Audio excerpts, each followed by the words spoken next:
श्वेता देखिए दोस्तों, आज मैं आपको बड़ सावित्री व्रत का उच्चमन किस तरह से किया जाता है उसके बारे में इस वीडियो में बताऊंगी। दोस्तों, पूजा विधि का जो वीडियो है वो मेरे चैनल पर है, तो आप जाकर देख सकते हैं कि पूजा विधि किस तरह से है। और उच्चमन जो है वो मैं आपको बताऊंगी। तो जो हम लोग पूजा विधि में करेंगे उसमें सब कुछ वही करना है। मैं आपको शॉर्ट में बता रही हूँ। रात को मेहंदी लगा लीजिए, सुबह उठ के शैम्पू कर लीजिए, अच्छे से तैयार होकर पूजा की सभी सामग्री रख दीजिए और रात को चना भिगोना न भूले रात को सोने से पहले। ये सब पूजा की सामग्री और विधि मैंने अपने ऑलरेडी बड़ सावित्री पूजा विधि में बता रखी, तो आप जाकर वहाँ से देख सकते हैं। उच्चमन जो होता है दोस्तों, उच्चमन के लिए ये किया जाता है कि आप चना थोड़ा ज़्यादा क्वांटिटी में भिजाइए, यानी इतना कि इतने इतने चने 13 जगह पर 13 क्या 14-15 जगह पर आप रख सकें, क्योंकि 13 जगह पे आपका उज्जमन होगा और एक जगह जो आप हर साल अपना बाना निकालते वो होगा।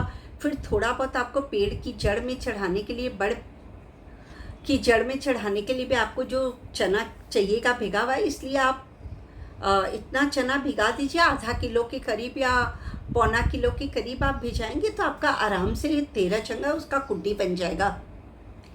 फिर उसके बाद में दोस्तों, जब सुबह आपका सारा तैयारी हो जाएगा तो आपको जैसे भी अच्छे से तैयार होना है हो जाइए। लाल पीले कपड़े पहन के, अगर आपको चुनरी और नथ ओढ़ने पहनने का मन है तो आप नथ पहन के चुनरी भी ओढ़ लीजिए। उसके बाद में दोस्तों, जिप लॉक जो होता है, जिप वो जो प्लास्टिक के जो जिप लॉक होते हैं ऊपर से बंद हो जाते हैं, उनमें आप 13 जगह चना डाल लीजिए भिगा हुआ, और 13 जगह ही एक एक गुड़ की छोटी छोटी डली आती है वो आप डाल लीजिए। 13 जगह भिगा हुआ चना दोस्तों, और 13 जगह ही गुड़ की जली, और 13 जगह ही दोस्तों आपको सुहाग का सामान देना पड़ता है। वो आप अपने घर के हिसाब से कर लीजिए कि आपको सुहाग पिटारी पूरी देनी है 13 जगह, या फिर आप जैसे मेहंदी का कोन कर दिए 13 जगह, या बिंदी का पत्ता कर दिए, या चार चूड़ी कर दी 13 जगह। जो भी आपका बजट हो आप उस हिसाब से कर सकते हैं। इसमें कोई वैसा बात नहीं है कि आपको पूरा सुहाग पिटारी करना है।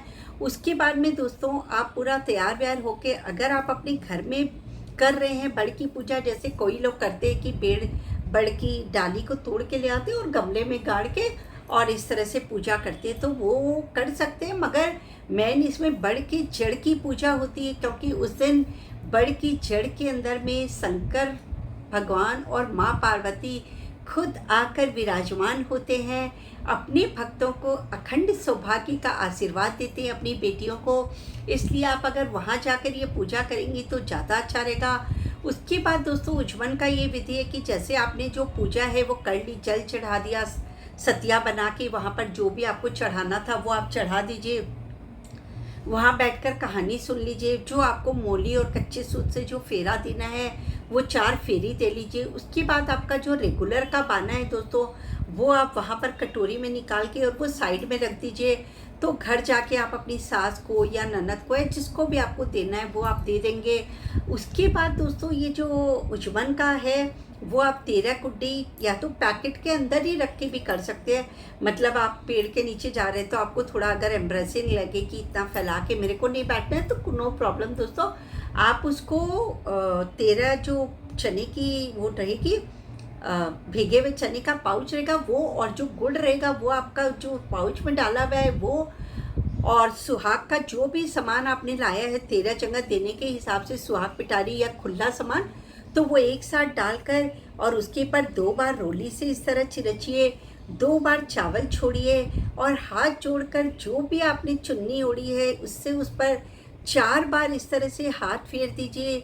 और माँ पार्वती और भगवान शंकर से ये प्रार्थना करिए कि हे माँ पार्वती, हे शंकर भगवान, मैंने ये बड़ सावित्री व्रत का आज उच्चमन किया है, और मुझसे अगर कोई भूल चूक हो गई है तो आप मुझे कृपा करके क्षमा प्रदान करें और मेरे इस उच्चमन को स्वीकार करें दोस्तों। और उसके बाद उसके पर जल हाथ में लेकर उसमें कोई भी 1 रुपये का, 2 रुपये का या 10 रुपये का कॉइन डाल के और इस तरह से हाथ में लेकर और वो जल छोड़ दिया जाता है। ऐसा कहते हैं कि इस तरह से कॉइन जल लेकर और कॉइन छोड़ने से बोलते हैं कि वो जो कॉइन होता है वो आपकी साख भरेगा, कि जब आप ऊपर जाएंगे तो अमुक दिन अमुक समय पर इस स्त्री ने ये बड़ सावित्री का उज्जवन किया था, तो वो आपकी वो साग पड़ेगा और वो उस कॉइन उठाकर वही पेड़ की जड़ में चढ़ा दीजिए। और फिर उसके बाद वो सारा सामान आप अगर घर लाकर बांटना चाहती तो घर ला के बांट दीजिए, नहीं तो बड़ सावित्री की पूजा वाले दिन वहाँ पर बहुत सारी लेडीज़ लोग, सुहागन औरतें वहाँ पूजा करने आई भी रहती है, तो आप उनको भी एक एक वो जो आपका चना भिगा हुआ है उसका पाउच, एक एक गुड़ का पाउच और एक एक जो भी आपने सुहाग का सामान किया है वो उन औरतों में वितरित कर दीजिए। नहीं तो घर में लाकर आपको बांटना है तो आप अपने फ्रेंड सर्कल में अपनी बहन बेटियों को, देवरानी जेठानी को, अड़ोस पड़ोस को, जिसको भी आपको देने का मन है आप दे सकते हैं।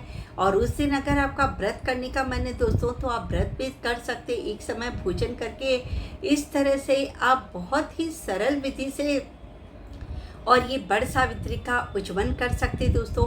इसमें कोई ज़्यादा झंझट वाला नहीं है कि आपको 13 लेडीज़ को बुलाकर जिमाना है या उनको मिठाई देनी है या मतलब उनके घर घर जाकर देकर आना है, या इसमें ऐसे भी नहीं है कि सासू के लिए अलग से आपको साड़ी निकालनी है, उस पर ब्लाउज पीस रख के, रुपया रख के, और वो जो चिरचना पड़ता है फिर सास को देना पड़ता है, वो भी नहीं करना पड़ता है। बस इसमें 13 कुटी क्या बोलते हैं चने की और 13 जगह गुड़ रख के उसमें कुछ भी सुहाग का सामान रख के आप हाथ जोड़ लीजिए माँ पार्वती और शंकर का ध्यान करके, और फिर उसके बाद में वो 13 सुहागनों में वो वितरित कर दीजिए। आपको मेरी जानकारी कैसी लगी दोस्तों, मुझे कमेंट बॉक्स पर ज़रूर बताइएगा। और वीडियो कैसा लगा दोस्तों, मुझे कमेंट बॉक्स पर ज़रूर बताइएगा। अगर वीडियो अच्छा लगा हो तो प्लीज़ लाइक के बटन को दबा दीजिएगा, और अभी तक अगर आपने मेरे चैनल को सब्सक्राइब नहीं किए तो प्लीज़ इसे सब्सक्राइब कर दीजिएगा। जय दादी की।